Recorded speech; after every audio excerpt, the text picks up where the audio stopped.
We're going to go through an example of a summing op amp. So let's get started.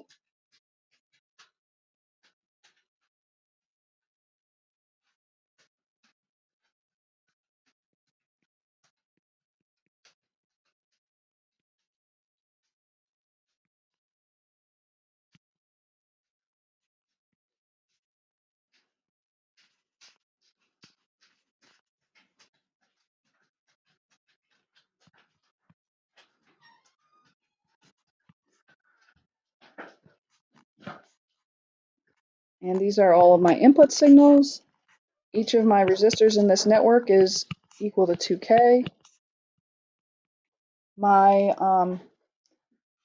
voltage value, this is -2 volts, this is 3 volts, this is 5 volts, and this is -1 volt. And we're going to call this one 1, this one 2, this one 3, and this one 4. This is 3.3K, and this one is 10K. And so we want to figure out V out. So the first thing we want to do is we want to determine our V plus. So that's the first thing we need to do. Review the last video about the math for a summing op amp. We're just going to use the equations that we derived in there. So the first thing we want to do is find V plus. And what we're going to do is we need to find our number 1. So we're doing, let's see, a negative 2 volts on the input. So we're starting here with this one, 2 volts. We've got our 2K, and this is going to go off into my op amp. The positive side, we're going to have ground here, and let's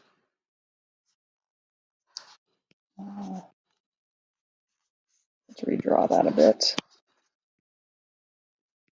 It's going to be plus, this is going to be minus.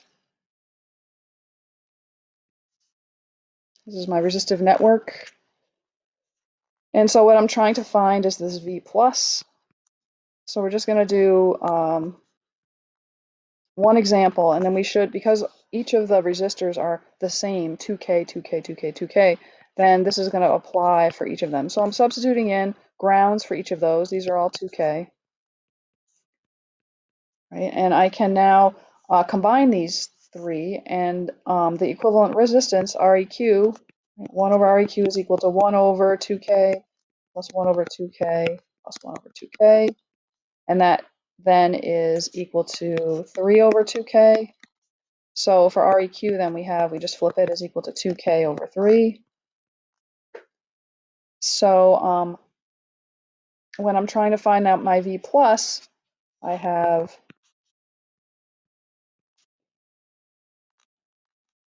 this is going to be 2K, and this is going to be -2 volts. Here I'm going to have my resistor, my REQ, which is, let's see, I'm just going to substitute it in, is 2/3 K, right? And this is ground.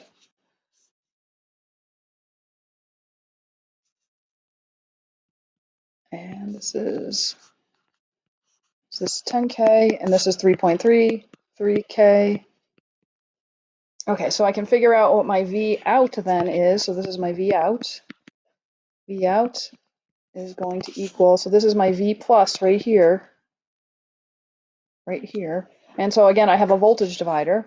So I'm going to say a -2 volts, that's this input here, times the equivalent, so this is my input voltage, and then I have a voltage divider. I want to know the voltage in between. I just use my voltage divider equation, the source voltage times this resistor, 2 over 3K, over the total resistance. So 2K plus 2 over 3K.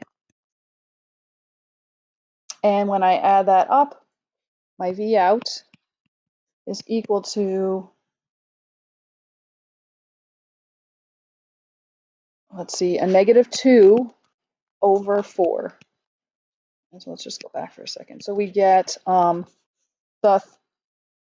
this part of the this part gives us a fourth, and then times a negative 2 volts, right? So that's what we get for our equivalent resistance, and we can repeat that process for all of our resistors back up here. So for each one of these resistor branches, we can do the same thing, and we can use the same ratio for the equivalent resistance. So then our V out total is equal to 1/4 times a negative 2 volts plus 3 volts plus 5 volts plus, and actually let me just change this. I'm not looking for V out here, I'm looking for V plus. Let me fix this one. So this is V plus, this is V plus. And V out then, I'm taking the V plus, let me rewrite that too. V out is V plus times 1 plus R2 over R1. So when I plug in my numbers for V plus, I'm going to have V plus here for all of them, for all. V plus is equal to 1/4 times a negative 2 volts plus 3 volts plus 5 volts minus 1 volt. All right, so then V plus is equal to 1/4 times, I think we get negative 2, so we have 1, 6, 5. We have times 5 volts here. And so let's write that as V plus is equal to 1.25 volts. And now we can take that and plug this in for right up here in this equation. We're going to plug in this V plus right up there.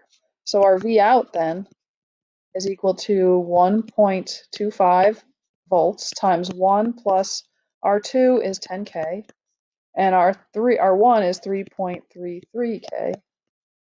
And so when we multiply that out, we get V out is equal to 5 volts.